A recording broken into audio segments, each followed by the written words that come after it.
Job costing की nature क्या है, ये यूज होता है जब बिजनेस एंटिटी टास्क या जॉब्स अलग अलग तरीके से कर रही होती है। ये ऐसे ही है जैसे हम लोग कॉलेज में बिजली पे खर्चा कर रहे हैं, ओवरहेड पे खर्चा कर रहे हैं, टीएस पे खर्चा कर रहे हैं, सारा कुछ खर्चा कर रहे हैं, लेकिन हमारी अलग अलग जॉब्स है। कॉस्ट अकाउंटिंग एक जॉब है हमारी, ये क्लास एक यूनिट है। एक ऑडिट की क्लास होगी, एक लॉ की क्लास होगी।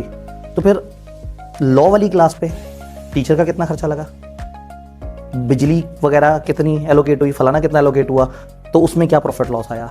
फिर कॉस्ट वाली क्लास में क्या क्या खर्चा लगा और उसमें कितना लॉस आया। जिस क्लास में जितने ज़्यादा बच्चे होंगे उतना डिवाइड हो जाएगी, एब्जॉर्ब हो जाएगी कॉस्ट गुड यूनिट्स पे। और जब गुड यूनिट्स कम होंगे यानी मौजूदा में भी गुड यूनिट्स कम होंगे तो जब गुड यूनिट्स कम होंगे तो भाई अगर कमरे में 3 एसी चल रहे हैं और कमरे में 60 बच्चे बैठे हैं या कमरे में 10 बच्चे बैठे हैं, तो 3 एसियों का खर्चा 10 पे डिवाइड होगा तो पर बच्चा 6,000 रुपये तो बिजली का खर्चा पड़ जाएगा। और जब 50 पे डिवाइड होगा तो सिग्निफिकेंटली रिड्यूस हो जाएगा, क्योंकि टीचर अगर क्लास में आ गया और उसने काम शुरू कर दिया तो उसकी अपॉर्चुनिटी कॉस्ट तो गई, वो सवा घंटे के लिए कुछ नहीं कर सकता। डिसीजन मेकिंग के मुताबिक अगर वो सवा घंटा एक और भी लॉ की क्लास पढ़ाता तो ज़्यादा फायदा होता। लेकिन अगेन हमेशा इतना मैथ नहीं चलानी होती, कई दफ़ा कुछ और चीज़ें भी ज़रूरी होती हैं।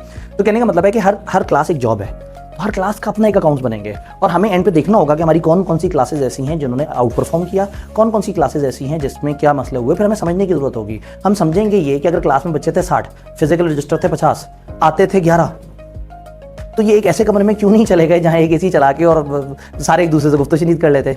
इसका मतलब है फिर आ जाएंगे हमारे वो बजटरी कंट्रोल्स वाले और वो कहेंगे कि हमने वेस्टेज कर दिया, हमारे ओवरहेड्स हमने ओवर एलोकेट कर दिए, विद द केयरफुल प्लानिंग अपनी कॉस्ट के गैप को कम कर सकते थे। तो फिर ये कॉस्ट अकाउंटेंट बैठ के 1-1 रुपये पर रोना शुरू कर देते हैं।